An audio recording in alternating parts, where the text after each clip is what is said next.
इनसे डन हो गया 6,000 रियाल में, और उसको 2,000 रियाल दे दिए हैं, 4,000 रियाल अभी इनको और देना है। हालांकि ये जो रेट बता रहे हैं हो भी सकता है, नहीं भी हो सकता है, क्योंकि सबका अलग अलग रेट है। इस पर नहाए क्रूज कभी भी भूल के अपना ना लगवाएं, नहीं तो आप नहाए क्रूज लगा लीजिएगा और फिर जाइएगा आप पोलैंड VFS ग्लोबल या पोलैंड एम्बेसी, जो भी आपका वीज़ा लगाती है, दोनों एक ही काम करते हैं, दोनों का कनेक्शन सेम है। तो आपका वीज़ा 100% नहीं लगेगा, रिफ्यूज बैक से ही प्रॉब्लम होगी, कंपनी का फीडबैक सही नहीं होगा, इनके ऊपर टैक्स का मसला है, या ये भी होता है कि कंपनी कभी काम ही नहीं की, ब्लैक लिस्ट में है। तो इस सिचुएशन में तो आपका वीज़ा लगना पॉसिबल ही नहीं है। तो क्योंकि अभी मसला चल रहा है पोलैंड का, आप लोग से रिक्वेस्ट मैं कर रहा हूँ कि अभी पोलैंड के लिए होल्ड कर लीजिए। पोलैंड को छोड़ के दूसरा कंट्री में आ जाइए, दूसरे कंट्री के जरिए भी आप यूरोप में आ सकते हैं। यूरोप में एक ही कंट्री थोड़ा है पोलैंड। हेलो दोस्तों, कैसे हैं? स्वागत करता हूँ आप लोगों को फिर से एक नए वीडियो में। वेलकम बैक, मैं न्यू अनदर वीडियो। मैं हूँ कलाम, मैं भी मौजूद हूँ यूरोपियन कंट्री पुर्तगाल में। जैसे कि आप लोगों को मालूम है कि मैं एक ट्रैवल ब्लॉगर हूँ। ब्लॉगिंग के साथ साथ वीजा से रिगार्डिंग, जॉब से रिगार्डिंग और यूरोपियन कंट्री के डॉक्यूमेंट से रिगार्डिंग वीडियो बनाते रहता हूँ। और आज बात करेंगे पोलैंड के ऊपर कि पोलैंड में क्या आपको वर्क परमिट मिल रहा है तो जाना चाहिए कि नहीं जाना चाहिए, या उसमें आपको हाथ लगाना चाहिए। या कोई बंदा आपको पोलैंड का बोल रहा है कि रिक्वायरमेंट मेरे पास है, तो क्या इस काम को करना चाहिए, चाहे आप इंडिया में बैठे हैं या सऊदी में बैठे हैं। खास करके सऊदी के लिए है, या गल्फ़ कंट्री मान लीजिए, Saudi, Dubai, Oman, Bahrain, Kuwait, Qatar. क्योंकि अभी बहुत सारा मसला चल रहा है पोलैंड के ऊपर, और बहुत बंदे पैसे दे दिए हैं, पैसे वेस्ट कर दिए हैं, टाइम वेस्ट कर दिए, पैसे भी नुकसान हो गया। इसके ऊपर पूरा डिटेल से बात करेंगे इस वीडियो में। और इस वीडियो में मैं भी बताने वाला हूँ कि किस एजेंसी के पास, इंडियन एजेंसी के पास, किस यूरोपियन कंट्री का रिक्वायरमेंट अपडेट में अभी है, और आप इजीली आ सकते हैं किस कंट्री में। तो इस वीडियो को पूरा वॉच कीजिए। अगर आप मेरे चैनल पर नए हैं तो कलाम आसिफ ब्लॉग के नाम से मेरा यूट्यूब चैनल, फेसबुक पेज दोनों है, तो दोनों में से कहीं भी देख रहे हैं तो लाइक, सब्सक्राइब और दोस्तों के साथ शेयर कीजिए। चलिए लेट ना करते हुए वीडियो को आगे बढ़ाते हैं और बातें पूरे डिटेल से करते हैं। जिससे कि आप लोगों को मालूम है कि पोलैंड का भी बहुत बड़ा इशू चल रहा है। लेकिन इसी इशू में देखिए, एक भाई ने अभी ये मुझे मैसेज के ज़रिए इन्होंने मैसेज किया है। आप पहले इस मैसेज को सुनिए। आप अस्सलामु अलैकुम वरहमतुल्लाहि वबरकातुहू। कलाम भाई कैसे हैं? जी, मैं सऊदीया से बोल रहा हूँ। मुझे जानकारी चाहिए पोलैंड के बारे में। वेयर हाउस का वीज़ा जो है, एक बंदे से मैंने 6,000 रियाल का बात किया है, 2,000 दिया है और 4,000 देना बाकी है। और वीज़ा तो वो क्या बोलता है, सॉरी, वीज़ा ने वर्क परमिट तो वो मंगा देगा, लेकिन वीज़ा जो लगता है एम्बेसी में, तो एम्बेसी से रिलेटेड जो डॉक्यूमेंट है उसने जो बताया है कि NOC वगैरह लगना है। NOC है, सैलरी स्लिप, सैलरी सर्टिफिकेट। इसके अलावा जो एम्बेसी में जाने से पहले अपार्टमेंट जब मिलता है तो क्या खरूज पेपर लेके जाना होगा? देखिए भाई क्या बोल रहे हैं कि मैं अभी सऊदी में हूँ, और मैंने पोलैंड के यूरोप के लिए मैंने किसी बंदे से बात किया वर्क परमिट के लिए, ठीक है ना। मैं अपने हिसाब से बता देता हूँ। और इनसे डन हो गया 6,000 रियाल में, और उसको 2,000 रियाल दे दिए हैं, 4,000 रियाल अभी इनको और देना है। हालांकि ये जो रेट बता रहे हैं हो भी सकता है, नहीं भी हो सकता है, क्योंकि सबका अलग अलग रेट है। इस पर मैं नहीं जाना चाहता हूँ। अब ये पूछ रहे हैं कि क्या मुझे कंपनी से NOC लेना होगा या क्रूज लेना होगा, कौन कौन सा डॉक्यूमेंट्स देना होगा, ठीक है। ये चीज़ ये पूछ रहे हैं। जब हमारा एम्बेसी का अपॉइंटमेंट मिलेगा तो क्या क्या डॉक्यूमेंट्स लेके जाना होगा। देखिए रियलिटी यही है कि जब भी आप यूरोपियन कंट्री का काम कराते हैं तो पूरा आप जानकारी ले लें पहले। यूरोपियन कंट्री का सिस्टम क्या होता है कि कभी भी आप यूरोपियन कंट्री में आप आना चाहते हैं और किसी भी पार्टी से बात करते हैं तो वो आपको बोल देगा कि मैं वीज़ा आपको निकलवा के दे दूँगा, या ऑनलाइन दे दूँगा, या फिर आपको मैं कंपनी से निकलवा के वीज़ा दे दूँगा, या फिर कंपनी डायरेक्ट कर देगी तो आपको ये पेपर देना है, एम्बेसी से वीज़ा लग जाएगा। ये सब के चक्कर में आप लोग ना पड़ें, ये सब फॉल्स होता है। ज़्यादा जानकारी नहीं रखने से ही बंदे फंसते हैं। होता क्या है कि कंपनी आपको वर्क परमिट देती है, सिर्फ वर्क परमिट देती है, इस पर ही आपका वीज़ा लगता है। लेकिन वर्क परमिट अगर ऐसे दे दी आपको कंपनी, जो उसके पीछे जो है कभी भी उन्होंने अपने गवर्नमेंट के साथ रिलेशन उनका सही नहीं है, या फिर कभी उन्होंने टैक्सी नहीं दिया है, या ब्लॉक लिस्ट कंपनी है, वर्क परमिट निकाल के आपको दे दिया, वर्क परमिट आपको देख लिए, उसके बेस पर आपने अपॉइंटमेंट बुक बुक हो गया आपका अपॉइंटमेंट, आप ले लिए VFS ग्लोबल या पोलैंड एम्बेसी मान लीजिए या पोलैंड VFS ग्लोबल मान लीजिए, आप जब जाते हैं तो रिजेक्ट हो जाती है। इसी वजह से अभी इंडिया में केस ज़्यादा पेंडिंग हो गया और इंडिया का जो VFS ग्लोबल है, इंडिया में जो पोलैंड का VFS ग्लोबल है वहाँ प्रॉब्लम हो गया था, आप लोग को मालूम है। लेकिन जो सऊदी का इशू है वो बंदा बोल रहा है, इस मैसेज में आप लोग सुन रहे हैं कि दो बातें बोला है कि मैं 6000 रियाल में बात हुआ है और 2000 दे दिया हूँ, 4000 जो है और देना है, ठीक है। लेकिन बात यह है कि बात पैसे की नहीं है, क्या आपने वर्क परमिट चेक कराया पहले।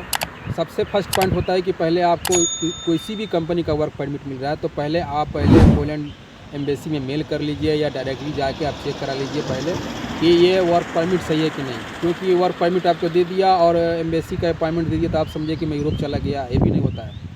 आप अपॉइंटमेंट पे चले गए, पूरा डॉक्यूमेंट्स ले जाके चले भी गए, फिर भी आपको रिफ्यूज आ जाएगा क्योंकि आपका कंपनी सही नहीं है, फीडबैक सही नहीं है, या फिर उसको कहीं शक हो जाएगा कि नहीं ये इसमें कुछ गड़बड़ है। इस तरह से भी मसला होता है। लेकिन ये सारे बात को छोड़ते हुए बात आगे को बढ़ाते हैं।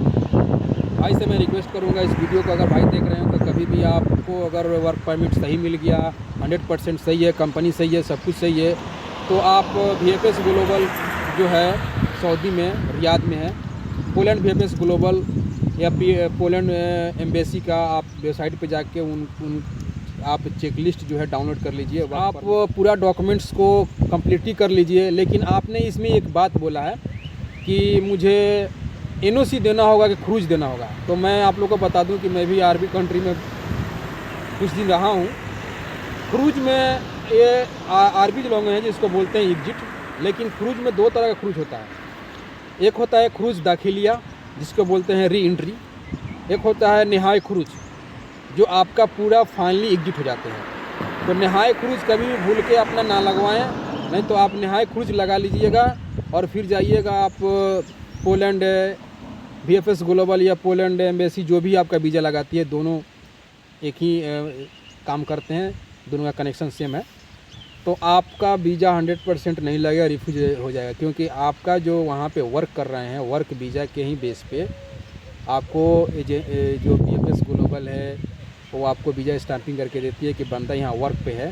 कंपनी सिर्फ NOC दे देती है कि मुझे कोई ऑब्जेक्शन नहीं है, बंदा मेरे कंपनी से जा सकता है, उसको अच्छा कंपनी में कहीं भी मिल रहा है। लेकिन यहाँ फिनिश हो जाएगा, फिनिश होने के बाद बोलेगा कि मैं इस कंपनी से फिनिश हो गया, मुझे क्रूज दे दिया और मैं भी जा रहा हूँ। तो वैसा नहीं होता है। ऐसा कभी भी आप ट्राई भी ना करें, हो सकता है कि आपका वीज़ा नहीं लगे तो इधर का भी चला जाएगा, उधर का भी चला जाएगा। तो क्रूज कभी भी आप ना लगवाए। NOC लेने का जो है पूरा 100% आप कोशिश कीजिए कंपनी से कि मुझे NOC मिल जाए तरफ से। बाकी आपका वीज़ा है, आपका पासपोर्ट है, आपका PCC है, आपका बैंक स्टेटमेंट है, ठीक है। और भी जो चेकलिस्ट में सारे डॉक्यूमेंट्स होता है जो सऊदी के हिसाब से नियम चेंज होते रहते हैं, आप चेकलिस्ट देख लीजिएगा तो आपके लिए बेस्ट होगा, ठीक है। क्योंकि आप लोग चेकलिस्ट देखने से मैं इसलिए बोल रहा हूँ क्योंकि हम जो डॉक्यूमेंट बताते हैं उसमें कुछ चेंजिंग भी आ जाता है बीच बीच में, ठीक है ना। कभी कभी वो लोग पेमेंट स्लिप भी मांग देता है, ठीक है ना, 1 महीने का पेमेंट स्लिप बताइए कि आप काम कर रहे हैं कि नहीं, कंटिन्यू देखिए। क्यों मैं बोल रहा हूँ, जब आप क्रूज लगा देंगे तो आप तो काम में है ही नहीं। तो पहले आपने सबूत दे दिया कि मैं काम कंपनी में नहीं हूँ, मैं कंपनी छोड़ चुका हूँ, तो वीज़ा लगने का आपका सवाल ही ख़त्म हो जा रहा है। लेकिन किस लिए पेमेंट स्लिप मांगते हैं? क्योंकि आप देखते हैं कि ये बंदा रनिंग में है कि नहीं, कंपनी में काम कर रहा है कि नहीं। उसी बेस पे आपको अगर आपका वीज़ा स्टैंपिंग होता है। कंपनी सिर्फ NOC देती है कि मुझे कोई ऑब्जेक्शन नहीं है, बंदा यहाँ काम कर रहा है, मेरे पास अच्छा खासा आदमी है, इनका बिहेवियर सही है, ये जा सकते हैं, किसी भी कंट्री में जाना चाहते हैं। ये चीज़ तो ये सब बातें हैं। तो आप लोग कभी भी Saudi, Dubai, Bahrain, Kuwait, Qatar कहीं से भी काम करवा रहे हैं तो ये सब का ध्यान दीजिए। कोई भी कंपनी का है जो है NOC ही मेन होता है। NOC से के जरिए आप डॉक्यूमेंट्स को सबमिट कीजिए, खुरीज का नहीं होता है मसला। ये तो क्लियर हो गया। दूसरा बात यह है कि PCC का होता है तो PCC आप देख लीजिए, वहाँ का सूरती खाना से आपका PCC होता है, ठीक है। बाकी डॉक्यूमेंट्स रिक्वायर्ड है वहाँ पर आप देख लीजिए, आपका बैंक स्टेटमेंट वगैरह हो गया, ठीक है। बहुत सारा चीज़ है, आप चेकलिस्ट में चेक कर सकते हैं। बात आगे करेंगे, बात आगे ये करेंगे कि आप जो है कंपनी का, जिस भी कंपनी का आप वर्क परमिट ले रहे हैं, वर्क परमिट आप एक बार वेरीफाई करवाइए, उसके बाद ही आप अपॉइंटमेंट वगैरह बुक करवाइए और अपॉइंटमेंट पे पूरा डॉक्यूमेंट्स को सबमिट कीजिए, ठीक है। उसके पहले ना लगाइए। और जो बंदे से आप डील कर रहे हैं उनसे पूछ लीजिए कि भाई अगर ये नहीं लगता है मेरा वीज़ा, रिफ्यूज होता है तो क्या पैसा मुझे रिटर्न करेंगे कि, क्योंकि अभी मसला चल रहा है पोलैंड का। आप लोग से रिक्वेस्ट मैं कर रहा हूँ कि अभी पोलैंड के लिए होल्ड कर लीजिए, पोलैंड को छोड़ के दूसरा कंट्री में आ जाइए। दूसरे कंट्री के जरिए भी आप यूरोप में आ सकते हैं। यूरोप में एक ही कंट्री थोड़ा है पोलैंड की, आप पोलैंड में ही पैसा कमा सकते हैं या पोलैंड के पास ही जॉब है और किसी कंट्री में नहीं। ऐसा तो है नहीं।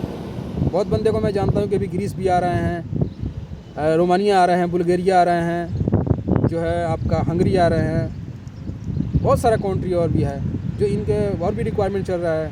क्रोएशिया है, सर्बिया मत आइएगा, सर्बिया यूरोप में नहीं है। आप लोग इतना ध्यान रखिए, सर्बिया यूरोप में ये सब बातें हैं। तो आप लोग ये सब कंट्री का ट्राई कीजिए। और फिलहाल अभी जो है इंडिया में एजेंसी है तिरहान कंसल्टेंसी, उनके पास अभी देखिए स्क्रीन पे मैं चला देता हूँ, आप लोग स्क्रीन पे भी देख लीजिए। इनके पास जो है फिलहाल अपडेट में रिक्वायरमेंट है रोमानिया का। तो रोमानिया आप आइए, आराम से रोमानिया आ सकते हैं। रोमानिया से आप बाई बस या बाई ट्रेन किसी भी कंट्री में जा सकते हैं। लेकिन कभी भी आइए, मैं आप लोगों को सलाह देता हूँ, किसी भी कंट्री में किसी भी कंपनी के पास आइए तो आप लोग 3 से 4 महीना, 5 महीना या 1 साल भी हो सके आप उसमें काम कीजिए। क्योंकि आपको थोड़ा सा नॉलेज हो जाएगा, यूरोप के बारे में जानकारी हो जाएगी कि भाई मुझे क्या करना है। पैसे भी हो जाएगा जो आप भर के आते हैं, पीछे बहुत सारा पैसे भर के आते हैं, वो आप मेंटेन भी कर लेंगे। क्योंकि आगे चल के आप जा रहे हैं तो हो सकता है वहाँ काम ना मिले या फिर उनको आप थोड़ा सा क्रिएट हो जाए। हालांकि यूरोप में आ गए हैं तो आप तो सेटल हो सकते हैं, आप दिमाग लगाएंगे, नहीं लगाएंगे तो आप वापस जा भी सकते हैं। ऐसा नहीं है कि यूरोप में आने वाला हर बंदा ही सक्सेस होता है, बहुत बंदा सक्सेस भी नहीं होता। यूरोप आया, वो घर में कमाया, सऊदी में कमाया, सिर्फ पैसा कमाया और घर बेच दिया। यहाँ पे सुविधा थोड़ा सा अलग होता है, वहाँ का सुविधा अलग होता है। यहाँ पे हो जाता है कि अगर आप कंपनी छोड़ के निकलते हैं, कंट्री छोड़ के दूसरे कंट्री मूव करते हैं तो अपने पर डिपेंड हो जाते हैं। कंपनी से बात करके किसी कंपनी में लगते हैं तो कंपनी आपको रूम दे दी, अपना बनाना खाना आना जाना आपका पूरा हो जाता है। बहुत सारा मसला होता है, आपको खुद स्ट्रगल करना पड़ता है जब भी आप लाइफ में आगे बढ़ेंगे। ये सब बातों के लिए बहुत बंदे जो होता है, जैसे कि आ गए, हंगरी आ गए, पोलैंड आ गए, चाहे रोमानिया आ गए, बुल्गारिया आ गए, ग्रीस आ गए, कहीं भी आ गए और कंपनी में काम किए, कंपनी का काम एंड हो गया, आप दूसरी जगह मूव नहीं करेंगे। कंपनी ने बोला भाई काम एंड, अब जाओ इंडिया, तो वो टिकट लेंगे चले जाएंगे इंडिया। जबकि यूरोप में आने के लिए बहुत बंदे बहुत स्ट्रगल करते हैं कि भाई यूरोप में मैं आऊँ, तो उनको भाई अपना नहीं आगे लाइफ को बढ़ाना है, सिर्फ पैसे कमाने का मकसद है। अब जितना दिन सैलरी उठाए रिटर्न चले गए, ये सारी बातें हैं। तो ऐसा नहीं है कि आप पोलैंड ही आ सकते हैं, आप दूसरे भी कंट्री का ट्राई कीजिए। आप लोग अभी आप पोलैंड वाले होल्ड कीजिए। और ज़्यादा करके मसला ये आ रहा है कि जो वर्क परमिट जो दे रही है कंपनियां, अगर अच्छी कंपनियां हैं तो सही है, लेकिन उनका भी मसला जाता है कि अभी अपॉइंटमेंट नहीं है।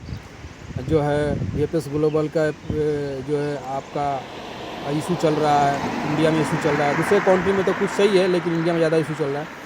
तो ये सब का प्रॉब्लम सॉल्व हो जाए कुछ दिन में तो फिर आप लोग हाथ लगाइए और काम कीजिए। क्योंकि पहले पेंडिंग जो पड़े हुए वही बंदे का काम नहीं हुआ। जो पैसे दे दिए, पैसे खर्च कर दिए, या टाइम वेस्ट हो गया, पैसे भी वेस्ट हो गए। आप 6 महीने या 1 साल बैठ गए पोलैंड के चक्कर में, तो आपका ऑलरेडी बहुत ज़्यादा नुकसान हो गया। जितना भरते, जितना आप कमाते, उससे ज़्यादा आपने घर से कमा दिया। तो बहुत सारा मसला है भाई, आप लोग समझ रहे हैं। तो अभी आप लोग पोलैंड का जो है वर्क परमिट के चक्कर में ना पड़े, आप लोग होल्ड करें, दूसरे कंट्री का वर्क परमिट लीजिए और अपना खुशी जो है यूरोप में आइए। यही आपके लिए मैं सलाह दूंगा। और अगर आप लोग मेरे चैनल पर नए हैं तो सब्सक्राइब कीजिए, सब्सक्राइबर बढ़ाइए। क्योंकि मेरा सब्सक्राइबर नहीं बढ़ रहा है तो मैं अपडेट वीज़ा के बारे में या अपडेट इन्फॉर्मेशन के बारे में या अपडेट रिक्वायरमेंट के बारे में मैं वीडियो क्रिएट करते रहता हूँ, बनाते रहता हूँ। आप लोग सब्सक्राइबर बढ़ाइए, अपने दोस्तों के साथ भी शेयर कीजिए मेरा वीडियो। क्योंकि जैसे ही मुझे सब्सक्राइबर बढ़ेंगे, कम से कम 4-5 हज़ार होंगे, तो मुझे वीडियो भी डालने में ईजी होगा। मैं डेली वीडियो डालूँगा। क्योंकि अभी फ़िलहाल जो है बहुत कम सब्सक्राइबर है, 300-350 के करीब में है। तो मेरे अंदर में हिम्मत जो है नहीं आ रहा है अभी। तो आप लोग से रिक्वेस्ट है कि थोड़ा सा सब्सक्राइबर बढ़ाइए। और हेलो हाय के सिवा जो भी आपका सवाल होता है डायरेक्टली आप कमेंट के जरिए बताइए या मैसेज कीजिए। वीडियो में कुछ मिस्टेक होती है, हर क्रिएटर या हर वीडियो बनाने वाला कुछ ना कुछ मिस्टेक करता है। तो अगर कुछ मिस्टेक होता है वो भी आप लिख सकते हैं कि आपने क्या मिस्टेक किया है। और जो आपका सवाल है वो भी आप सवाल के जरिए, क्योंकि वीडियो एक बंदा नहीं देखता है, ये नहीं है कि जो आने वाला है वो भी देखता है, ऑलरेडी जो आ गया वो भी देखता है, या ट्रैवल एजेंसी वाले देखते हैं, या मेरे से जो अच्छे जानकार वो भी ये मेरा वीडियो देखते हैं। मेरे पर्सनली जो जानने वाले दोस्त वो भी ये वीडियो देखते हैं। तो मेरे से हो सकता है कि बोलने में मिस्टेक हो, क्योंकि वो आप लोग कमेंट के जरिए बताएं कि क्या मिस्टेक हो रहा है, या मैसेज भी कर दें, तो आप लोग का बहुत ज़्यादा हेल्प मिलेगा। और रिक्वेस्ट है कि अगर आप मेरे वीडियो कहीं से भी देख रहे हैं तो लाइक, सब्सक्राइब, शेयर कीजिए दोस्तों के साथ। और फिर मिलते हैं नए वीडियो में नए मैसेज के साथ। इसी के साथ वीडियो को एंड करते हैं। चलिए दोस्तों, जय हिंद।